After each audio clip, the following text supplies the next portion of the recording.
While making a personal appearance for the Elvis Presley commemorative stamp at the Las Vegas Hilton, Colonel Tom Parker defended his relationship with Elvis. He gave this rare television interview exclusively to Inside Edition. Scripts. I never read script. Elvis read script. The boys brought him script. William Morris. I had nothing to do with him picking whatever picture he wanted to make.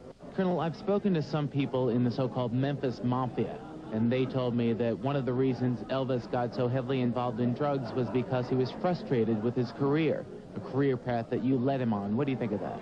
Well, those that do that, they did it because they got paid for it. Books, they paid them. We have quite a few members of Elvis' staff that don't feel that way. For the time Elvis died, 16 years ago, till today, I've turned down more books for big money because my story, they will not print. He said, no, we want the dirt. I said, well, I'm not a dirt farmer. That's the phoniest story ever came out. There was never no plan for him to do Star is Born. He told me to make the contract stiff enough where they would turn it down because he did not want to do it. Another accusation is that you gave the Hilton a cushy deal. They didn't pay very much money for Elvis to entertain here to take care of some of your gambling debts. My gambling had never anything to do with Elvis. And at rate, Elvis got more money during the period we played here than any artist in town.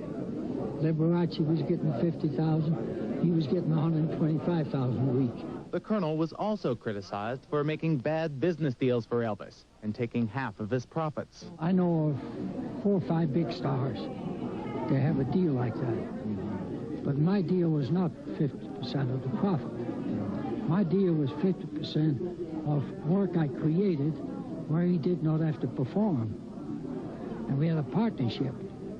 But on the motion pictures, the hotel, and the music business, 25%, never no more. All I know is I sleep very good at night, and Elvis and I were friends. I had a whole staff that could go to Europe with him. He didn't want to go because he didn't want to play outdoors. And if you don't play outdoors, you can't make it. What about the recent portrayals of you accusing you of misrepresenting Elvis and exploiting him? If you give me an honest answer, do you think I exploded Elvis as much as he's being exploded today?